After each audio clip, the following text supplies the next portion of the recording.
En este tema, los objetivos que nos planteamos son estos: del valor a la probabilidad y de la probabilidad al valor. Es decir, calcular qué probabilidad existe de que se supere un valor determinado, o inversamente, qué valor se superará con una determinada probabilidad. Por poner un ejemplo, sería qué probabilidad existe de que el año próximo el caudal de un río sea superior a 65, o, viajando en el mismo problema en dirección contraria, qué caudal se superará, por ejemplo, el 5% de los años. Para ello, tenemos que conocer cómo se distribuyen los valores de una población, o lo que es lo mismo, las leyes de distribución. Las distribuciones pueden ser simétricas o asimétricas. Simétricas es cuando hay la misma cantidad de valores altos que de bajos, y asimétricas, en este dibujo hay más bajos que altos, pero podría ser al contrario. Por poner un ejemplo de la vida cotidiana, una distribución simétrica puede ser las estaturas de la población, hay la misma cantidad de altos que de bajos, y una distribución asimétrica podría ser los ingresos de la población. Es decir, no hay la misma cantidad de ricos que de pobres, hay más pobres que ricos.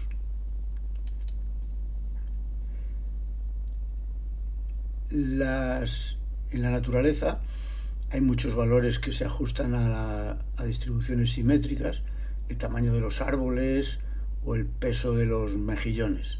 En hidrología se ajustan a distribuciones simétricas los caudales medios o las precipitaciones medias, es decir, el caudal medio de una serie de años o la precipitación media de una serie de años en un determinado lugar. Por el contrario, y esto en muchos estudios es muy interesante en hidrología, los caudales extremos, es decir, si tenemos una fila de números donde figura el día más caudaloso de cada año, esos son caudales extremos, no se ajustan a una distribución simétrica. Se ajustan a una distribución asimétrica de sesgo negativo, es decir, ladeada hacia la izquierda, como esta de aquí. Vamos a centrarnos en la distribución simétrica, y lo primero que tenemos que apreciar es que en la figura anterior abajo había puesto unos números cualesquiera que podrían ser las estaturas de una población, pero con estos mismos números podrían ser los caudales de un río. Pero nos va a venir bien manejar lo que llamamos valores estandarizados, con lo cual el eje de abscisas ya sirve para todos los casos. En la figura de arriba, lógicamente, estos números de aquí habría que cambiarlos según se trate de un río muy caudaloso o de otro poco caudaloso, etc. ¿Qué son los valores estandarizados? El valor estandarizado es cuántas desviaciones típicas se separa el valor bruto de la media. De manera que si yo te digo que tu estatura es -1, no significa que tengas un tamaño negativo, sino que tu estatura está una desviación típica por debajo de la estatura media de tu país o de la región que estemos considerando. La sencilla fórmula para pasar el valor bruto a valor estandarizado es esta de aquí. X sería tu estatura, X con la rayita encima sería la estatura media, de modo que el numerador ya es cuánto difiere tu estatura de la media. El numerador puede ser positivo o negativo, y esto estaría en centímetros si fueran estaturas. Si lo dividimos por la desviación estándar, esta diferencia ya no está en centímetros o en metros cúbicos por segundo, sino que está en desviaciones típicas. Es decir, una desviación típica por arriba, dos desviaciones típicas por abajo, etc. Vamos a ver un ejemplo. Repito aquí la misma fórmula y el mismo gráfico. Por ejemplo, si la media de una muestra es 70 y la desviación estándar es 10, lógicamente he puesto números redondos para el ejemplo. En los casos reales nunca son números tan redondos. Si la media es 70 y la desviación estándar es 10, el valor 90, ¿dónde estaría? De 90 a 70 van 20, el valor 90 estaría 2 desviaciones estándar por encima de la media. Y a partir de ahora, en lugar de referirnos a ese valor como 90, hablaremos de él como el valor más 2. Análogamente, el valor 60, si la media es 70, el valor 60 sería el valor menos 1, porque está 10 por debajo de la media. Debo recordar que, igual que hablo de desviación estándar y de valores estándar, con mucha frecuencia se habla de desviación típica o puntuaciones o valores típicos o tipificados.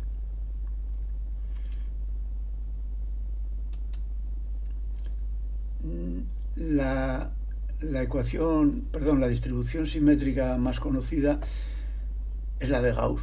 Probablemente hayas estudiado en el bachillerato la campana de Gauss, llamada así por la forma, claro, y encontró la ecuación de esta distribución. La ecuación de esta curva sería esta, simplificadamente, para una distribución de media 0 y desviación típica 1, queda así de simple. Entonces, f función de z es la altura de este vector que he marcado aquí. Pero eso no nos interesa a nosotros. Lo que nos interesa, como vamos a explicar ahora dentro de un momento, es la integral hasta ese punto. En la figura de arriba he puesto la altura de la curva en el punto más 1. Es decir, para un valor que esté una desviación típica por encima de la media. Entonces, lo que nos interesa es conocer esta zona rayada. Es decir, cuánta área debajo de la curva está comprendida hasta ese valor que como ejemplo he elegido el valor más 1. Por tanto, el área comprendida debajo de la curva, el área que está rayada aquí, es la integral de la ecuación anterior. Pero bueno, afortunadamente las ecuaciones las pongo aquí en plan testimonial y no vamos a tener que usarlas para nada. Como debajo de la curva se encuentra en el 100% de los casos, desde el más bajito hasta el más alto, si el 84% de los casos son inferiores a z más 1, es decir, a un número que esté una desviación típica por encima de la media, la ecuación de Gauss nos dice que por debajo de un individuo que sea una desviación típica más alto que la media, hay un 84% de casos más bajos que él y, lógicamente, un 16% de casos más altos que él. Son complementarios y tienen que sumar 100. Por tanto, vamos a lo práctico. Para calcular qué probabilidad existe de que se supere un cierto caudal, tenemos que seguir dos pasos. Primero, convertir el valor bruto, el caudal, en un valor estandarizado que hemos llamado z minúscula, y una vez que tenemos ese valor, calcular el valor de la integral de Gauss para ese valor z. La integral sería el 84%, y si queremos saber qué probabilidad hay de que se supere, lo que verdaderamente nos interesa es el 16% complementario. ¿Cómo podemos hacer eso sin meternos en cálculos de integrales? Pues se puede hacer de dos maneras. Con una función de Excel, que no voy a tratar aquí, te la puedes buscar en las ayudas de Excel, o con esta tabla. Todos los libros de estadística tienen una tabla parecida a esta. Esta tabla refleja la mitad derecha de la campana de Gauss, es decir, desde el eje central hacia la derecha. Vemos para un valor 0, que es decir, la media, en el eje horizontal vimos que en el centro del eje de abscisas estaba el 0, aquí. Del 0 para la derecha está el 50% de los casos, y del 0 para la izquierda el otro 50%. Pues efectivamente, para un valor 0,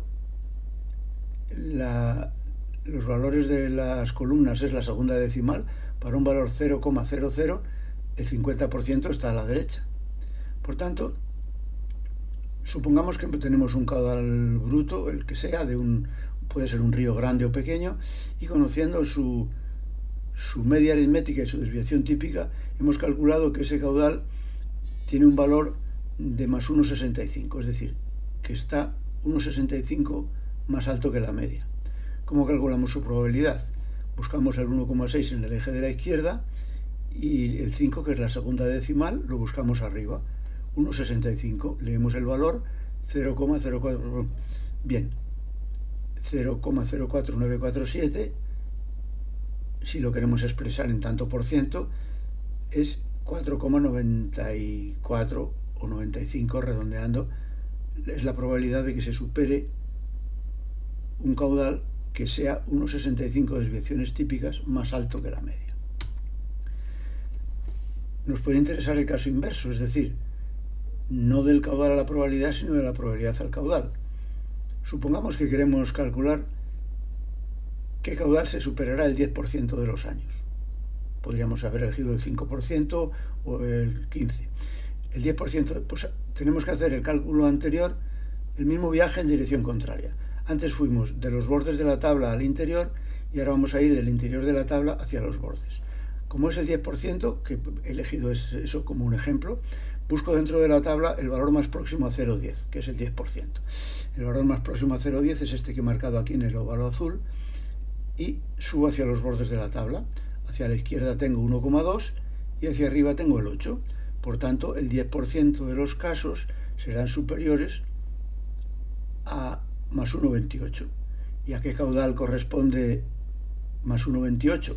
Pues conociendo la media aritmética y la desviación típica, por la formulita esa tan simple que vimos al principio de cómo pasar de datos brutos a datos estándar, pues calcularíamos a qué valor bruto corresponde el caudal que está 1,28 desviaciones típicas por encima de la media. Se nos presenta una pequeña dificultad. La tabla refleja solo la mitad derecha. Vimos que arriba a la izquierda estaba el valor 0,0. La tabla solo refleja la mitad derecha. Podría ser que hubiéramos fabricado una tabla que en vez de tener una página tuviera dos páginas y reflejara la mitad izquierda y la mitad derecha, pero en todos los libros de estadística, por simplicidad, solamente se representa la mitad de la campana.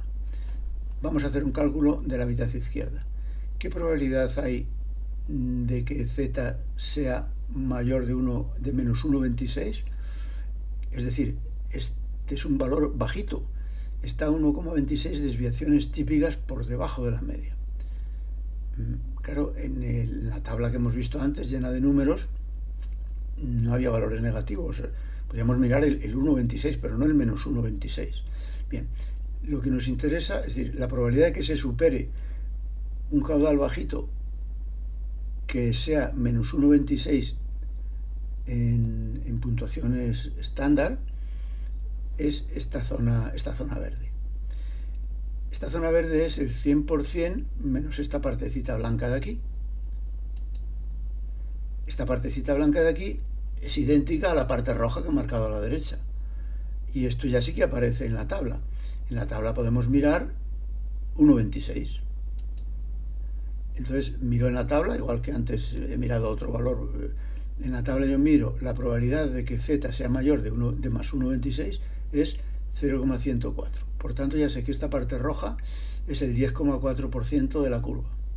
Como es simétrica, si la parte roja es el 10,4, la parte blanca es el 10,4. Por lo tanto, la parte verde es el 89,6%.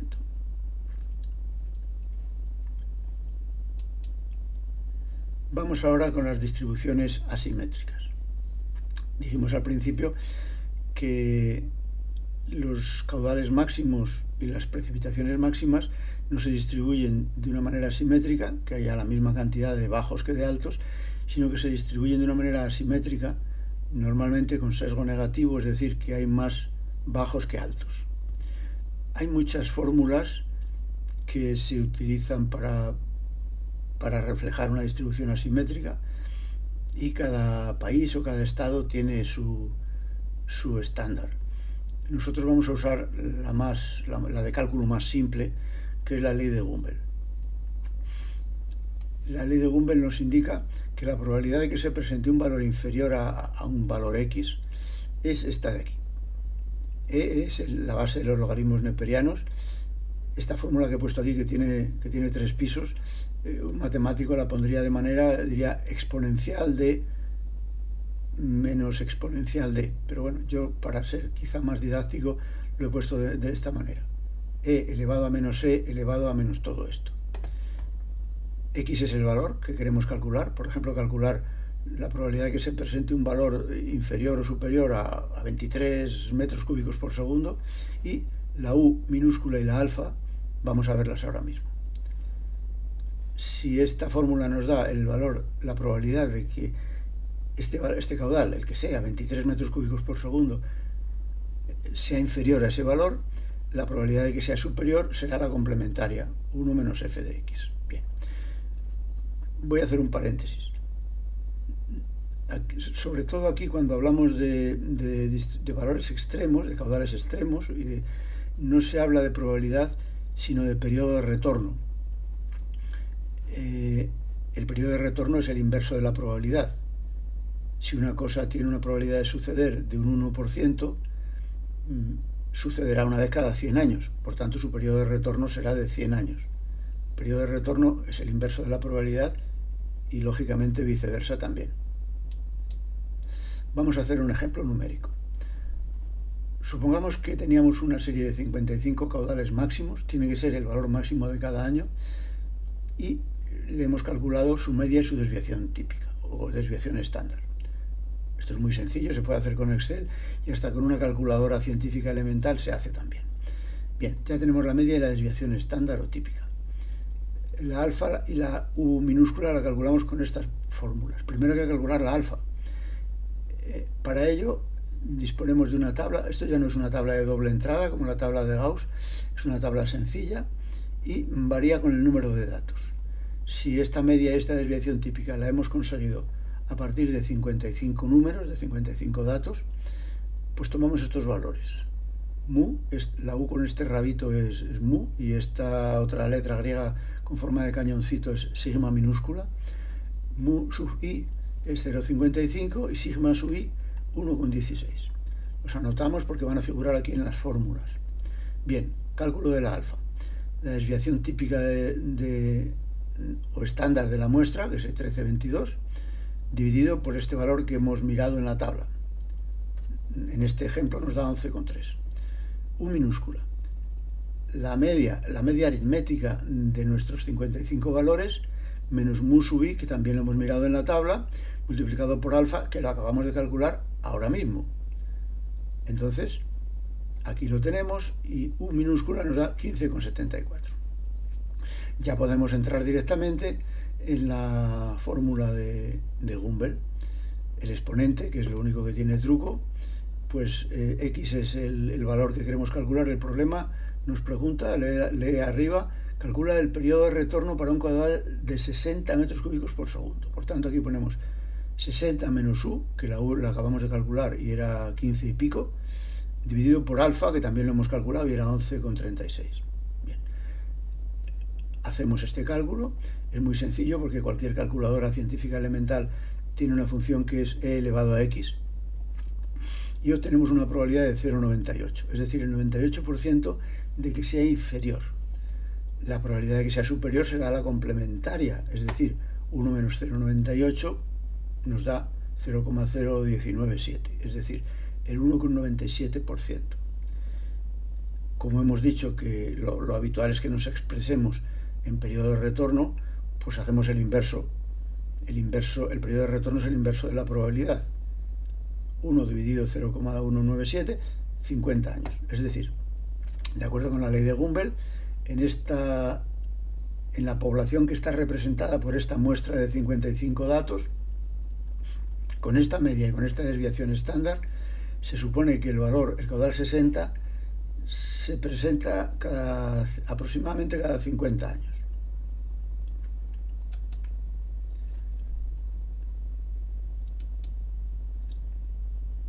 Muchas veces podemos querer calcular el ejemplo inverso. Es decir, este ejemplo utiliza la misma serie anterior, es decir, también tenemos los mismos 55 caudales y la misma media, lógicamente, y la misma desviación estándar. Por tanto, la alfa y la u las calcularíamos de nuevo si fueran valores diferentes, pero ya las tenemos de antes, y nos pide este problema inverso no calcular el caudal que se produce, el retorno para un caudal, sino calcular el caudal para un determinado retorno. Hacemos todo el viaje al revés, empezando por el final del ejemplo anterior. La probabilidad de que sea superior sería el inverso del periodo de retorno. Si el periodo de retorno es 100, la probabilidad es del 1%. Si la probabilidad de que sea superior es del 1%, la probabilidad de que sea inferior es del 99%, es decir, 0,99. En la fórmula de Gumbel, aquella que era e elevado a menos e, etcétera, etcétera, despejamos la x y obtenemos esto. Esta es la misma fórmula de Gumbel despejando la x, que estaba en el exponente del exponente. Bien, f de x era la probabilidad de que fuera inferior, por tanto ponemos el 0,99 que acabamos de calcular aquí, la alfa y la u ya las tenemos calculadas arriba, y obtenemos que el caudal con esta muestra, el caudal que se superará con un retorno de 100 años es de 67,8%. Para terminar, tenemos que recalcar que el cálculo anterior nos proporciona la probabilidad de que se supere un determinado caudal el año próximo, o el próximo, o el próximo. Pero para muchas obras públicas lo que nos interesa es la probabilidad de que se supere en alguno de los próximos 15 años o de los próximos 20 años. Esto es como si tú tiraras un dado de 6 caras, de un dado normal. La probabilidad de que se te presente un número que tú estés deseando sería de 1 entre 6. Pero ¿qué probabilidad hay de que se te presente ese número si tiras el dado 2 veces, 3 veces o 4 veces? Esa es la filosofía de esta sencilla fórmula. Bien, esto, el hecho de que se presente un determinado caudal en los próximos n años, se puede denominar riesgo de fallo, y esta fórmula es muy sencilla de deducir. La fórmula es esta: T mayúscula es el periodo de retorno y n es el número de años. Habitualmente se suele calcular, pues para una obra pública, un canal o una presa, si va a tener una vida útil de 20 años, que es la que el ingeniero firma como que la obra va a durar y va a dar un buen servicio, pues habría que calcular el riesgo de fallo en los próximos 20 años. Bien, vamos a hacer, en el ejemplo anterior, habíamos calculado que el periodo de retorno era de 50,8 años. ¿Qué probabilidad hay de que se supere ese caudal en los próximos 25 años? Como si tiráramos el dado 25 veces. Pues a ver, aquí en la T mayúscula ponemos el periodo de retorno que habíamos calculado, 50,8, y en la N minúscula el 25, que es el dato que he puesto aquí como ejemplo. Lo podríamos calcular para 20 o para 50. Realizando este cálculo obtenemos 0,39, es decir, existe el 39% de posibilidades de que este caudal se presente en alguno de los próximos 25 años.